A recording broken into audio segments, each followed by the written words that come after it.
All right, everyone, welcome to today's Skill Up Series session. My name is Emily Springer. I'm a graduate learning specialist in the Graduate Studies Support Center, and I am thrilled to have one of our very own faculty members, Dr. Linda Bloomberg, come back to join us today for today's session entitled Getting Your Elevator Speech Ready to Go. As always, we are recording our session, and I will post this in the Graduate Studies Support Center under our webinar section. I will also send an email to everyone who's registered for this event as well. So you're welcome to post thoughts or have dialogue in the chat as well. We welcome that. And I know Dr. Bloomberg, she may pause throughout the session depending on the time to address questions throughout, but either way, we will address some questions at the end of our session as time permits. Last piece I want to make sure that you're aware of, we do have scrolling subtitles available to you at the bottom. If you do hit show subtitle, you'll be able to see the closed caption. And if you need assistance with that, you can find me in the chat and I can help you with the technical side of things. Okay. That about does it for my housekeeping items. And Dr. Bloomberg, I am going to pass this right on over to you. Thanks so much, Emily. Thank you and the Graduate Studies Support Center for hosting all of these webinars to help our students skill up for their dissertation research.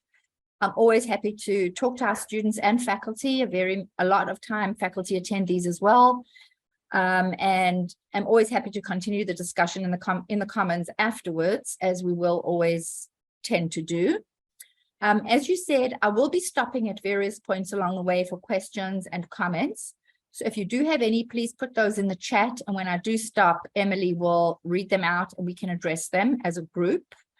At the end, there also will be a chance for questions and answers. So we do have plenty of time here for discussion in the hour that we have planned. So that said, I just want to say welcome to this particular topic of getting your elevator speech ready to go. And an elevator speech is not always understood by everybody. And so I'm going to explain what it is in the course of this presentation.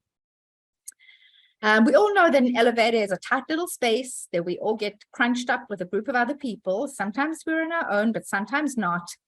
And we're not in there for very long. Even in the tallest buildings these days, the elevator takes us right to the top in a few short minutes. And so an elevator really is a good way to think about looking at the different aspects of your dissertation or of your research in a very, very short space of time before those doors open and you have to leave. And in that space of time, somebody would be asking you, well, so you're doing research. What's it all about? And here you have an opportunity, but a short window of time to actually let them know what your research is all about before they go and they're off on their way to spend their days. And you want to make sure that they leave with a good knowledge of what your study is attempting to achieve. So let me start by saying that the first chapter or the first section of any dissertation or thesis is really critical because everything that follows hinges on what you state in that first introductory chapter. The introductory chapter really introduces, for the most part, in any organization or any institution where you're doing your doctorate or your master's degree, that research problem of yours is stated right up front there in the very first chapter or section of your dissertation or thesis. The next step after your research problem is the research purpose. That is how you're actually going to go about addressing the research problem. And then remember, to carry out the purpose, you have to establish a few very strong research questions that will shed light on the problem. And ultimately, all of the study's findings will be a response to those research questions. So you can see this is kind of like a pyramid with the research problem at the base, the purpose right above that, and then the questions above that. And that really sets the stage for a large part of your elevator speech. But let's go back for a moment. Even before the research problem is the topic. And the topic is the starting point for any research project. This is what you're interested in. A student always comes to the first course with a broad topic. I'm interested in discussing why students leave their courses after only one semester. Now that's really, really broad. The topic is on student retention, student engagement, and there's no clear focused research problem yet. So the topic is the part that you start exploring your area of interest. And remember, that area of interest is usually of professional or personal significance because you've noticed something, you've experienced something, you've read something, or you're just really curious about something and you want to know more.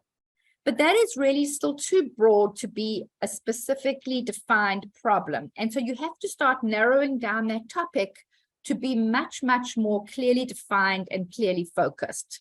And that's where we get to the research problem, which is a social or cultural issue that identifies the need for the study.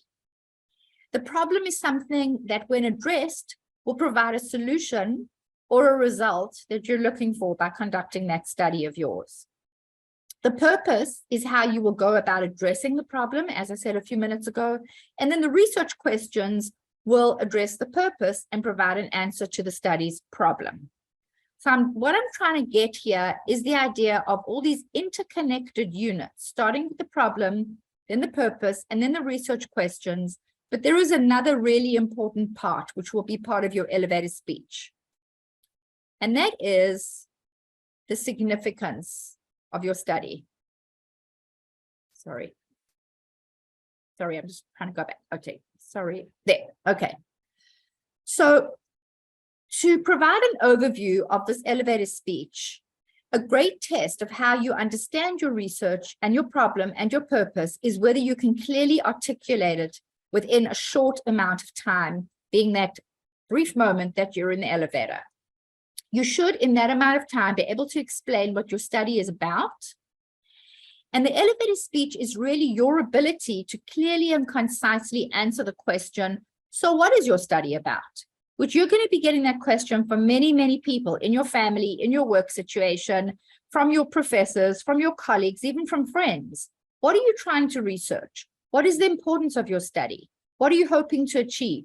And this is where a clearly articulated elevator speech comes into play, which is your ability to really let people know in a very informed but concise way. Because remember, you're not going to be telling them every single aspect of your study. You only have a short amount of time to convey the most important parts that will explain the relevance and significance of your research.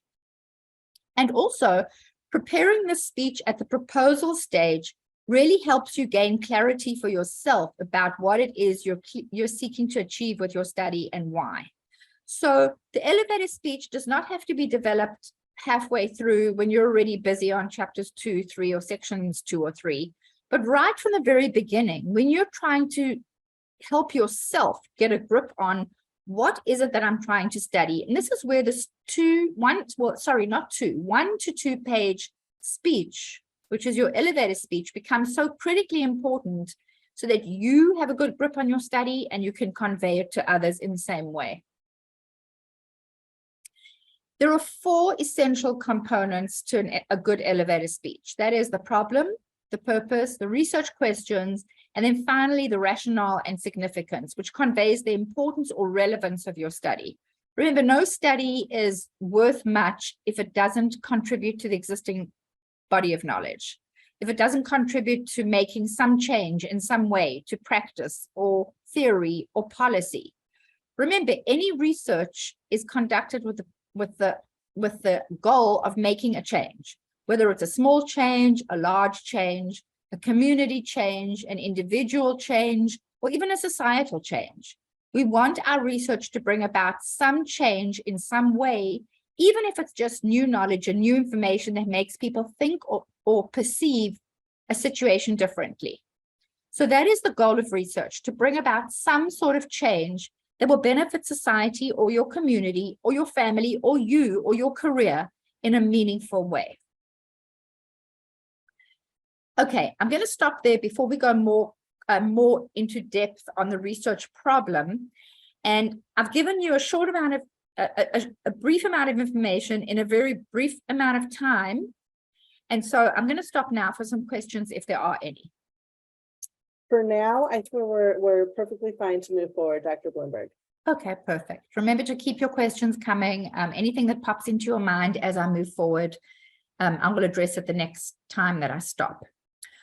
So let's take a deeper dive then into each of these 4 components, which are the research problem, the research purpose, the research questions, and the rationale and significance of the study. Looking at the research problem, let's remember that all research, whether it's qualitative or quantitative for that matter, emerges from a perceived problem, some unsatisfactory condition or situation or context or phenomenon in the world that we want to know more about or confront.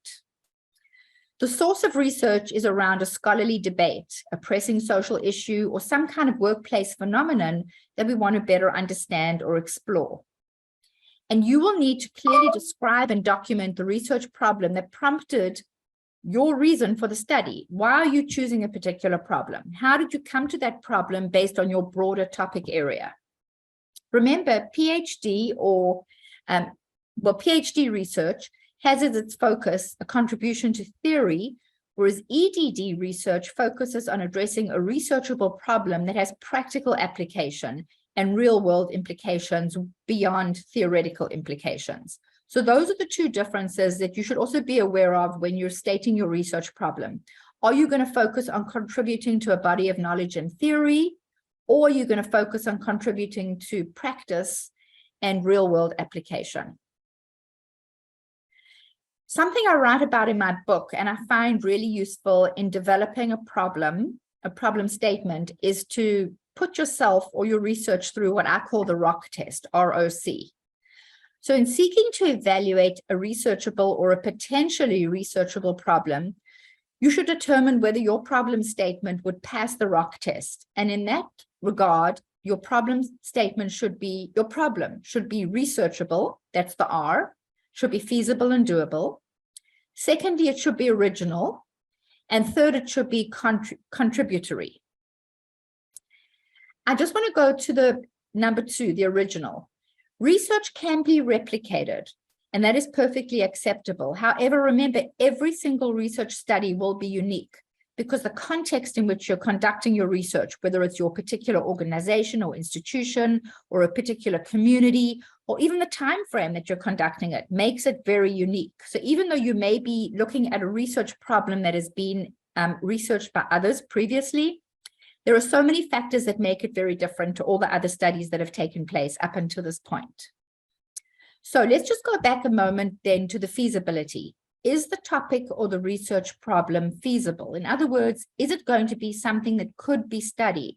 Or is it something that's going to be so difficult to study that it's going to be impossible to conduct as a feasible study? For example, if the kind of research participants that you're wanting to include are not able to be identified or not able to be contacted, or such participants are part of a vulnerable population such as children or prisoners, then this will not make your study very feasible. And so right up front, you should be asking yourself there, is this study going to be researchable? And if so, what are the key contributing factors that will make it easily researchable or not very easily researchable? Secondly, is this question about originality. But remember, original doesn't mean brand new. It means unique in some ways. Should the problem be studied? This is contributory. In other words, is the study warranted? Is it going to contribute to knowledge out there in the world? Is it going to make a change in your community, in your society, or even in your own workplace? Is it going to advance scholarly knowledge? And if it is going to be contributory, what sort of knowledge will it contribute to either practice or policy? Sorry, I just had to let my dog down. So these are part of the ROC test. This is the part of the researchable, original, contributory ROC test that you'll be asking yourself as you set about developing your problem statement. In writing up that problem statement, you need to be sure that it refers to an important, authentic, and genuine problem that we know little about, but is significant and worthy of research.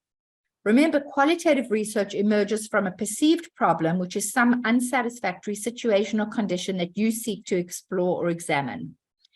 And a real important part of research is that the problem statement is substantiated by prior research and literature. In other words, we cannot assume a problem unless it's been shown to be a problem previously or known to be a problem in some way.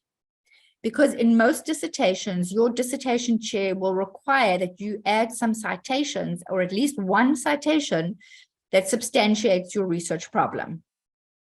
And the research problem statement itself is no more than a few sentences, usually 1 to 2 sentences, that explain the concern and what the research will address.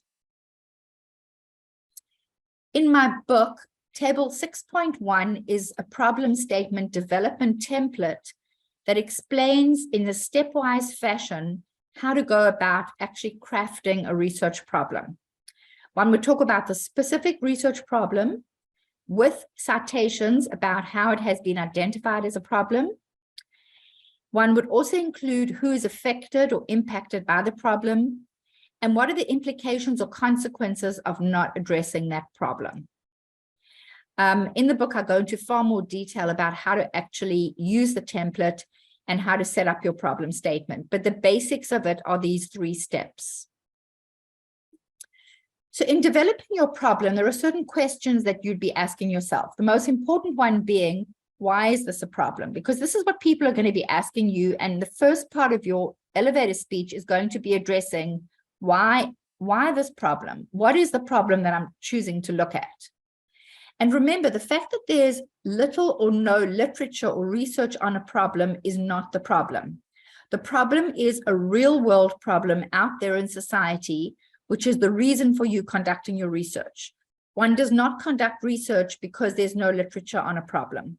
One conducts research because a problem is in need of resolution, and it's a real world problem. Remember, we do not do research because we're interested in a certain topic or because we have a hunch about something and want to prove it. That's not part of qualitative research at all. But the research problem is driven by incomplete knowledge or limited understanding of the problem of phenomenon or phenomenon of interest. And again, the problem statement development template that I have in my book is a useful way of going about crafting that actual problem statement to drill down from the broader topic area to a much more narrow area, which is the problem itself. Whoops. Okay, I'm going to stop there before we move to the purpose statement, because the problem statement is a really first important step. Sorry. And I'm going to ask Emily if there are any questions or comments in the chat about a problem statement specifically. Nothing about the problem statement specifically. A question did come up about chapter 4, but we will see if there's time for that at the end. But nothing about. Sorry, what did you say it was about, Emily? About chapter 4. A question came up about chapter 4, and I said, well, if there's some time, I'll see if we can do that at the end, perfect. Since I know your focus is the problem and the beginning, essentially. Yeah, the beginning of your 4-part elevator speech. So we've just covered the first part. So I hope that I've made very clear that we go from a broad topic area of interest to narrow down into a researchable problem that is feasible, easy to manage in a dissertation, and that's going to shed light on a specific area of interest. Dr. Bloomberg? Yes. A great question that just came up on this problem purpose idea. This is in the chat. The problem statement only includes the problem, not the solution, correct? That'll be introduced in the purpose. Well, remember, we don't ever know a solution until we've done a study. Until at the end. So the solution comes in the findings. We cannot predict a solution because with qualitative research, and even this should really even apply to quantitative research, we do not go in with preconceived ideas of what we're going to find. We may have assumptions on what we're studying, and we may have hunches about what might be going on, but we cannot be certain, and we don't want to fix or retroactively fit our research into what we believe to be true.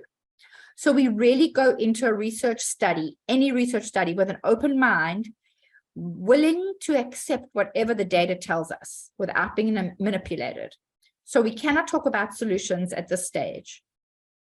Thank you so much for asking that Yeah, it's a question. great question. I feel like often when people start thinking about the problem, they're like, and these are the solutions to fix the problem. So it's a natural question, I think. Absolutely. And remember, to you're going to ask. have ample time in your dissertation to provide solutions in your conclusions, in your recommendations, in your interpretations of the finding even. The findings are what we get from our study participants. It's their own words in what they think about a particular question that you pose to them in your interviews, in your focus groups, etc.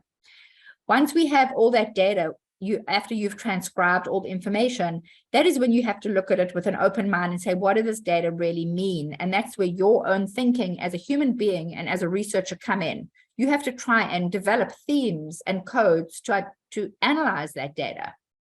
And we have to stay true to the data, but as the researcher, you have every right to bring your own perspective in at that point and interpret and analyze what the data mean in your understanding of it. And based on that, you will then provide conclusions and recommendations for future research, for practice, and for policy based on what your study findings have given you. Thank you, Dr. Bloomberg. And then I just want to wrap this up because it came up in the chat. So I'm just going to make sure. Please. Another great question about how do you know when you've exhausted your research on a topic? And someone made a suggestion about use saturation in order to know if you have exhausted the research. You need to keep looking throughout the rest of your dissertation journey because more information will get published as you're doing your research. Do you have any other 2 cents on that? I don't really have anything to add because that goes into data analysis. Okay. So you're looking for themes, and saturation applies to themes. But that covers it. Basically, what you said is that you start analyzing your data, and when you see themes repeating themselves, you know that you've saturated the data. But that's a whole area on its own on qualitative data analysis. And remember, that doesn't have to be part of your elevator speech. You're not telling people how you're going to analyze the data. You're not telling people what you think the findings will be. You're not even going there. You're just giving them in your elevator speech what your study is about, which is the problem, purpose, research questions, and rationale/significance. Absolutely. And you can definitely have other conversations with people about data analysis, findings, but remember, you cannot do that until you've actually conducted the research and come up with your findings and analysis, in which case you'll be in a much better position to explain what you've found. There's no point in predicting what you're going to find because that isn't what research is about. It's about really doing the research and using what you find to create new knowledge. Thank you so much, Dr. Bloomberg. And I think I'll pause there. There are a few more things that came up, but nothing to do with the problem. There's a question about what is the difference between research problem and research gap? Well, that's a difficult one. A research gap means different things to different people. Okay. A research gap is just an opportunity for research. It's not the problem. It's a gap in the literature or a gap in understanding that may be the reason for a good problem to be explored. And that'll come up in the significance, the rationale and significance portion of your elevator speech. A research gap is not a research problem. Remember I said lack of literature or limited literature is not a research problem. Just always remember that if you say there's no literature on research to do with children in 5th grade who eat carrots, that's not a problem. The problem would be that children in 5th grade who eat carrots has been substantiated by prior research that there's a problem with that the carrots are causing X, Y, Z, or I'm just making this up, obviously. Yes. But it's not because there's no literature on it. That is not a research problem. So that is a little bit of a stumbling block that some students have to wrap their head around. And it's really good to know right up front that you cannot use lack of literature as a research problem. Thank you so much, Dr. Bloomberg. That's it for right now. Okay. So let's move now to the research purpose, which is another different aspect of your elevator speech and goes along with the research problem, but it's the next step. What you need to do once you've articulated your much more highly focused research problem from the topic area is to describe and explain the research purpose in a logical and explicit and clear manner. The statement of the purpose is the major objective or thrust of your study. It's the reason for the study being conducted. What do you hope to achieve by doing a study? Because if you're able to articulate this, this enables your reader or your person who you're discussing this with to understand the central thrust of your research. The purpose is a critical piece of the entire study, and so it really needs to be given very careful attention in the way it's written and worded. And once your problem is stated, the purpose must align with the problem, and that is really critical. And we're going to be talking about this concept of alignment a little further on. Once you've stated your problem, the next task is to identify the purpose, and the purpose has to be aligned with the problem. So let's look at the purpose statement development. And again, I talk about this in quite a lot of detail in my book. You need to be very specific about the words you use in your purpose statement. And very often those same words that you've stated in the problem will be repeated in the purpose. And that establishes the connection between the two and the alignment between the two. Qualitative language uses wording such as explore, describe, develop, understand, discover. These are the kind of words we use in a purpose statement. We do not use words like prove, because in qualitative research, we are not looking to prove something. That is based on the basic underlying philosophical paradigm of qualitative research, with the understanding that we are not seeking to prove or develop facts. We're not looking to say whether something is true or false, positive or negative. We're looking to develop a deeper understanding about something. And to do this, we're going to explore, discover, and understand. The words that are largely associated with quantitative research, we also do not use in qualitative research, because these words, which I'm going to say now, are related to proving something. We don't use relationship. We don't use comparison. We don't use cause, effect, or influence. We use words like impact, understand, explore, and discover. So these are some of the tips you should keep in mind when developing your purpose statement. And we want to keep it on an exploratory level, a discovery level, a level of developing greater or deeper understanding about something. Okay, I'm going to stop there before we move to research questions, because maybe something has piqued your interest, or maybe there's an area that you want greater clarification on. As of right now, nothing's come up in the chat in relation to what we've just talked about, but I would like to see if Dr. Thomas is able to unmute. Okay. Hey, are you hearing me? Yes. Yes. All right. Well, thank you very much for this wonderful presentations thus far. Thank I you. wanted to take a deeper dive on the quantitative research. Like, what words would you want to see used? I think you may have said them, but if you could repeat those. In qualitative or quantitative? Quantitative. Quantitative. Quantitative is about proving and developing specific answers to research questions. They can be yes, no answers. Where in qualitative research, as we're going to move into now, the research questions are not yes, no answers. They're more exploratory and narrative, and they're about people's perceptions and ideas and thoughts about a particular issue. So quantitative would use the word prove. There are null hypotheses. Qualitative research is not even about any hypothesis. It's about research questions. So quantitative would use a null hypothesis. It would use hypotheses. You'd have words like cause and effect, influence. Those are kind of the words that are associated with quantitative research. Whereas in qualitative, the words are about understanding, discovery, exploration, and openness to people's perceptions, rather than trying to stay in a much more closed space with yes, no, true, false findings. Thank you. Of course. And that is it for right now, Dr. Bloomberg. Nothing popped up in the chat. So let's just recap for a moment. Let's just regroup. We've looked at the first two components of an elevator speech, which is the problem and the purpose.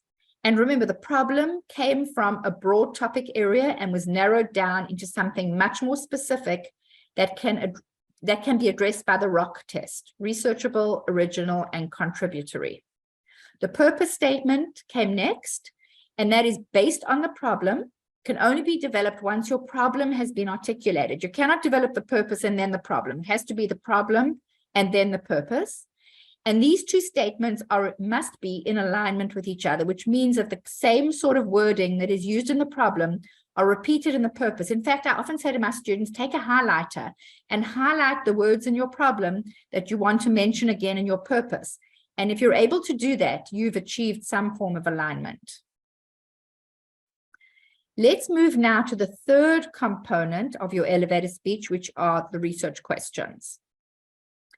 And remember, the research questions are directly tied to the purpose of the study, because what you're trying to achieve in the study is going to be done through your actual research questions.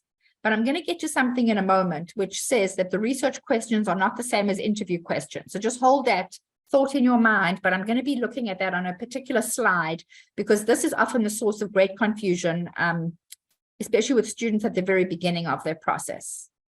So when we're talking about the research questions, not the interview questions, but the research questions, these should be very specific, clearly stated, and open-ended. And this goes back to what I said a few moments ago about quantitative research yielding yes, no, or true, false answers. In qualitative research, we do not seek to do that. We want to keep the research questions open. And that is why the research questions are worded in such ways that they start with how, why, not a word like are. For example, if we say, are students very motivated? We're going to get a yes, no answer. If we say, how and in what ways are students motivated, then we're going to get a much more expansive narrative on why or how students are motivated. If we say, what motivates students, that's going to give us, again, an open-ended response. But remember, are or is going to give us that quantitative closed-ended response that we're not looking for in qualitative research. And remember, the research questions help delineate the scope of the study, because we develop 2 to 4 very strong research questions, typically in a qualitative study. And this is what your study is based on right from the very start. So another point I want to make, while we're talking about the elevator speech being based on these 4 elements, these 4 elements, which are part of that elevator speech, are also the very backbone and framework of your entire study, because once you've got these 4 elements in place, your study is ready to be developed. Until you've developed these and your chair has approved that these are in good shape, your study still needs some development. So your first major task in setting up and being able to prepare to conduct a qualitative study or even a quantitative study is your ability to get these 4 elements in place, at which point you then will have your elevator speech ready to go. Now, this is what I wanted to say about interview questions versus research questions. Interview questions are the kind of questions that you would actually ask your participants to get information from them. You would not ask them the research questions. The research questions are part of your research study. The interview questions are based on the research questions, but they're written in a conversational manner so that they can be asked of anyone who participates in your study. So let's just for a very quick moment think of an example. I'm going to just throw out there, a research question could be something like, how and in what ways are students motivated to complete their dissertation? Now, if that was a research question, I'm going to open this up to discussion. What are some possible interview questions that one could ask of participants, short of asking them that exact research question? What are some interview questions that you could think up to ask participants that'll shed light on that research question, which is how and in what ways are students motivated to complete their dissertation research? What would you ask people to get at that research question? And I'm going to open this up. Let's hear a whole gamut of things, because I'd rather hear from you than me give you the answers. Absolutely. And if you want to put it in the chat, or if you want to, oh, great question. What has helped you continue your doctoral journey so far? Bravo. That's awesome.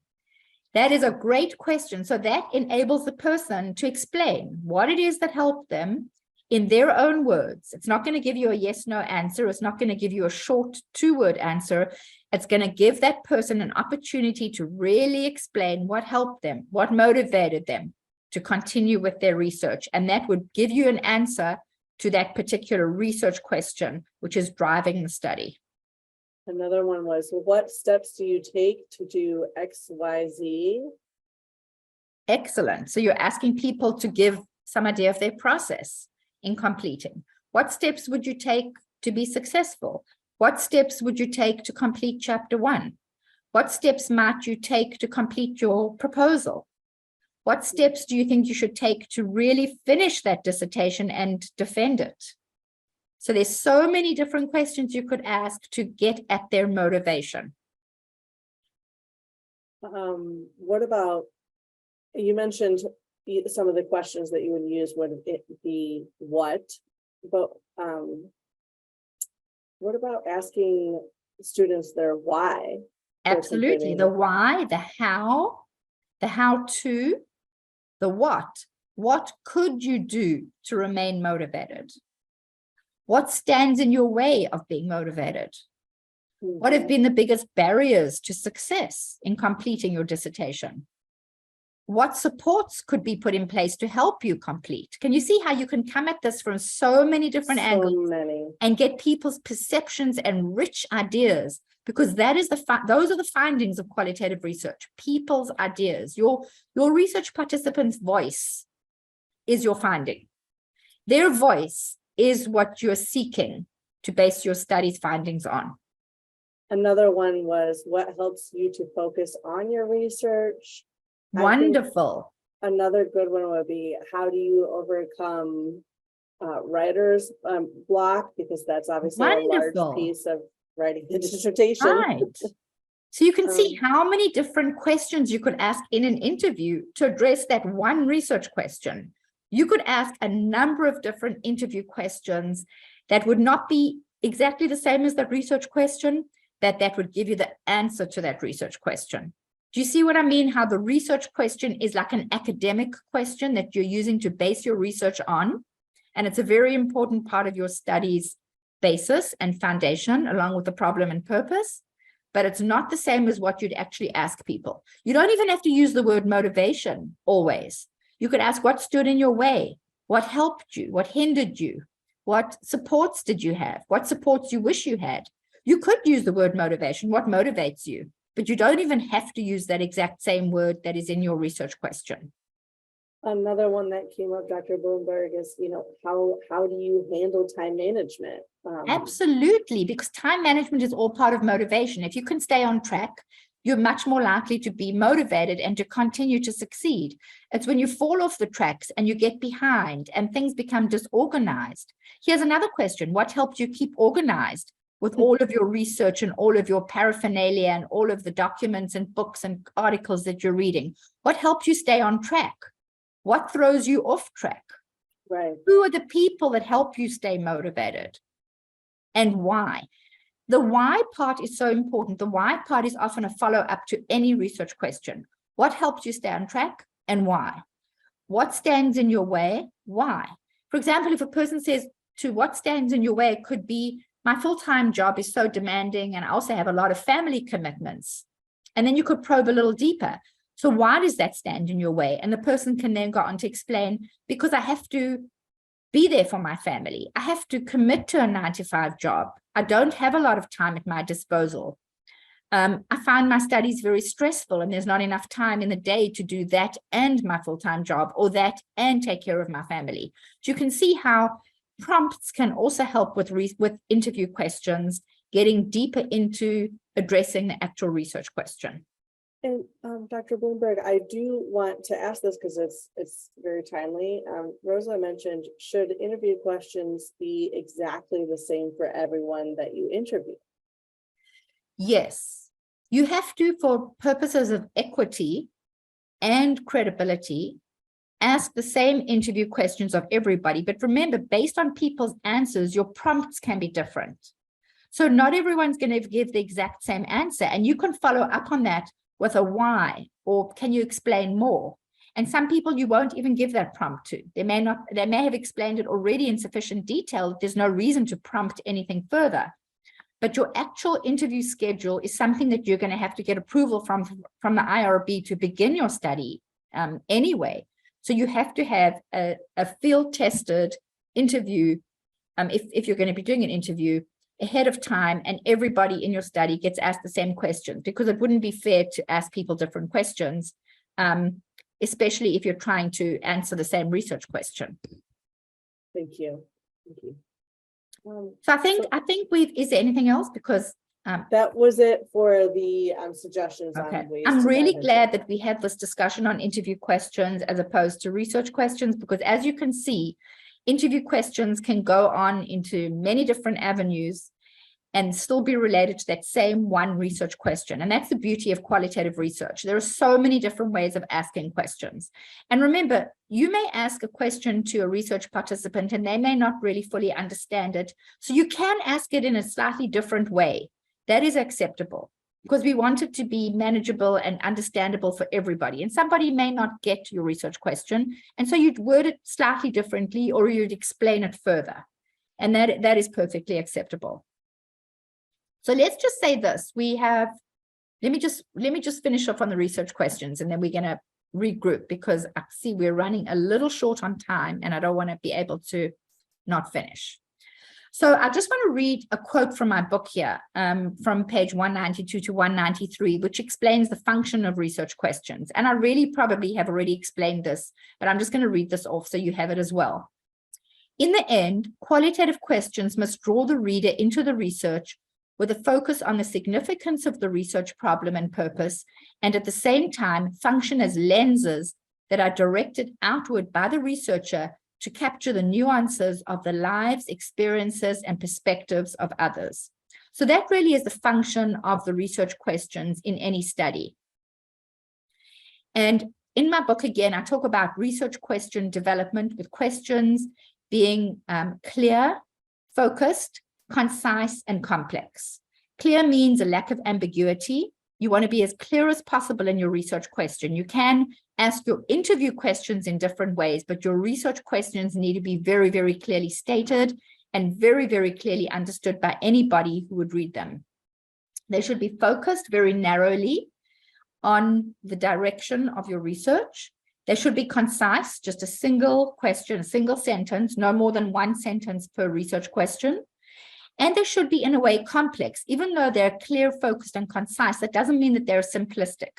So the complexity of the research question means that it's not a simple yes-no question, but will require a thoughtful response to the person that you're posing the question to, which are your audience, your readers of the research study. So if there are any other questions about research questions, please put them in the chat now, because we're going to be moving to the fourth and final part of the elevator speech, which is the rationale and significance of the study. Are there any final comments about research questions? No? Nothing right now that has popped up. Okay. Well, I'm glad to see, because that means that we covered it in sufficient detail, hopefully. The rationale and significance is the final piece of the puzzle, four-piece puzzle. The rationale is the justification for the study, and this answers the so what of the ROC test.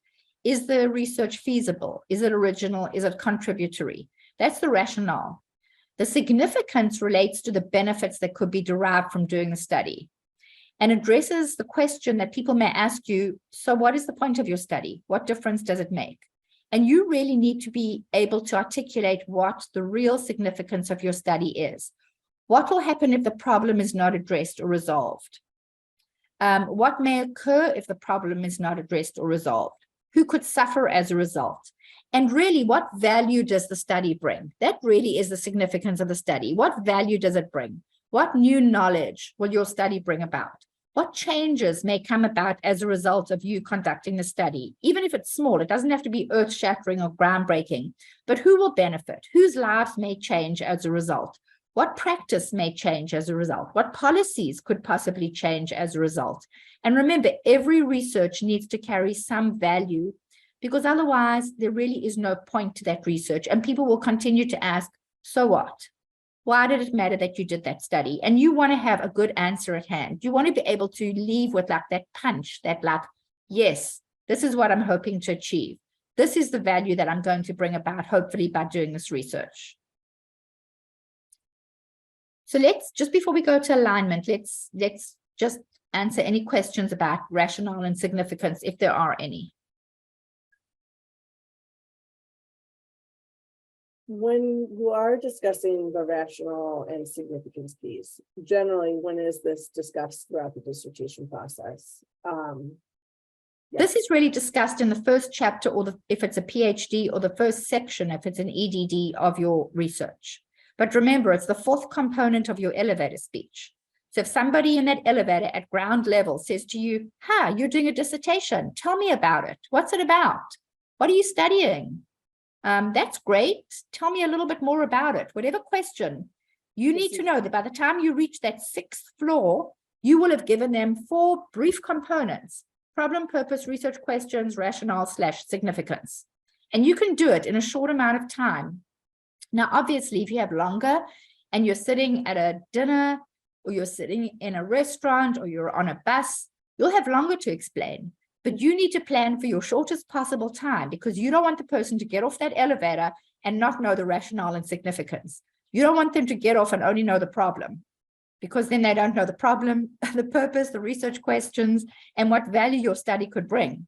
And that's a missed opportunity. So you want to have this very concise and precise speech in your mind, which also keeps you focused on your research. This is what I'm doing. This is what I'm studying. This is what's going to be happening for the next 2 years of my life. And so you really, really want it to be clear and concise for the purpose of other people and yourself. Thank you, Dr. Bloomberg. That's it for right now. You're welcome. And I guess that's why it was called an elevator speech. And I didn't make up that term. It's a term that's used in the literature to clearly define this little speech about conveying or articulating the essence. It's really the essence of your research. And remember, I'm not going to go into too much detail now about alignment, but alignment is so important at every single stage of your research. The problem and the purpose must be aligned. The purpose must be aligned with the research questions. And so in turn, the research questions shed light on the problem, which indicates that the problem and the research questions are aligned. And so alignment is critical at every single step of the dissertation process, including the many, many steps that take place after the problem, purpose, and research questions have been created. The ways that you collect information, your methods of data collection must be aligned with your research design. Your methods of data analysis must be aligned with your research design. Your conclusions have to be aligned with your findings. Your interpretations have to be aligned with your conclusions, and so it goes. A for alignment of every single step of the way is what makes for a rigorous and excellent study. And this would apply to qualitative or quantitative. So we're now thinking about everything. We're now taking a step back, sitting on the floor, looking up into the sky and imagining what this research study is all about. And thinking about it in terms of the 4 key components of your elevator speech really grounds it very well from the beginning right up until the end, and keeps you focused on what is really important and aligned and what will make for a tight study. So we're going to just all of us take a little step back and take a moment to reflect. We have 6 minutes left. Let's all reflect on what we've discussed here today in the past almost hour. And let me ask this question. I'm happy to answer any questions if there are, but I'd also like to pose a question, and that is, what have you learned here today that you may not have known before? And what new learning are you walking away with today that will help you with your studies in crafting a solid research proposal, or in completing your dissertation if you're already some way along the process? What is it that you're walking away with? While we have our participants either raise their hand or pop that in the chat, I'm just going to start off by mentioning the elevator speech into 4 bite-sized pieces, and how those go together. Those 4 ingredients together And I'm just gonna, to make that research, that cookie. Exactly. That's so that you can hand it over. That's a great metaphor, Emily. There's 4 ingredients of a well-baked cookie that people will enjoy. Yeah, and that's what just made me think about it. And for me, the piece that I really picked up on, just for me personally, is that rationale and the significance piece. I guess I just have always thought of that through the somehow weaved into the purpose. But I could see how it would stand alone on its own. Yeah. In most dissertations, there's actually a section on rationale and significance. And it comes after you've got the problem, purpose, and research questions. And again, it's something to reflect on at the end of your study. So what was the significance of the study? You may go in and think the significance is ABC, but once you've conducted it, you may have new significance or changed significance, or maybe not. And that's something to note and talk about. Remember, the more explicit you are and the more you can articulate, that's what qualitative research is all about. The researcher is the instrument of data collection and data analysis. And so your voice counts a lot in the study. And someone had just mentioned that Sophie, I have tried to practice my elevator pitch, and I need to reorder the sections and to put in quotes, the right order. I couldn't agree with you more, Sophie. I feel like I've worked on writing what these things are, but at the same time, I don't think I've actually said them out loud enough. And I feel like that's another way to conceptualize what I want to do in my research. It's one thing to write it down, but it's another thing to, as Dr. Bloomberg has brought to our attention, to say it out loud to somebody when they ask you these questions. What do you want to do your research on? So I think that takes practice too, and I appreciate you saying that, Sophie. Yeah, thanks very much, Sophie. Rosa just said, thank you, great workshop. She's on section 2. She's a little nervous about doing the actual research portion. Great. You should have everything you need from your chair, from the library, from the Academic Success Center, your committee, including your subject matter expert. Absolutely. And I don't see any other questions that have popped up here or any. Oh, hold on. Someone who is new to, I think, well, maybe not Yolanda isn't new to the program, but she's mentioning she clearly understands the difference between the qualitative and quantitative methods. Somebody else said, thank you so much for your presentation. And so that's what's come up in the chat. No questions right now. Okay. Any final thoughts for you, Dr. Bloomberg? I just want to say that I always love presenting on research in these forums, and I love the questions because I learn as much from all of the participants as you may think you're learning from me. And also, I do love that we have the Commons where we can continue these discussions, post questions, post comments, raise a new discussion. You can tag people there so that people get notified that they should take a look in and see what the discussion is all about. The Commons is just a great forum for us to have expanded discussions because these webinars are typically very short. They're only an hour long, but that doesn't mean that it's the end of the discussion. And very often also people need time to digest what we've presented in these webinars, to think about it, to reflect.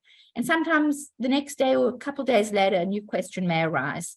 And so I'm also always happy to be involved in the discussion. If you tag me, I will get it in my daily summary. I'll be able to respond right away to whatever question it is. And also the conversations that we develop as a community are so important, and we can all learn from each other. So I really just want to say thank you so much to Emily and the Graduate Study Support Center for always inviting speakers to present on topics that will help our students succeed, because student success is our main goal. And we want all students to feel supported and confident that they can achieve success, because that is what we're here for. So thanks so much again, Emily. I really appreciate your time, your expertise, and all of your moderations and all the presentations that you do. Oh, thank you so much, Dr. Bloomberg. And I couldn't have said it better. Dr. Bloomberg is an amazing advocate in our comments for our students and their success in that space. So, as she's mentioned, there's been times where I've gone to a session or I've completed an assignment, and then after the fact, I was like, wait, I need a little bit more time spent on this, and the Commons is a great space to do that. So if you haven't been in there as a student, go ahead, check it out, have conversation, have dialogue in there, connect with your students and your community members. And Dr. Bloomberg, as always, thank you so much. Appreciate you and all of your expertise. And also thank you to you and Jenna and Amanda for attending, and to everybody that attended today. I know that you'll have this posted as a recording, right, Emily? Yes, absolutely. Okay, well, thank you, everybody, and I hope you all have a wonderful evening, and keep the discussion going, and let me know what questions you have, even if it's next week or next month. Absolutely. Until the next time, everybody, we hope you have a great rest of your evening. Bye. Thanks, everybody. Bye.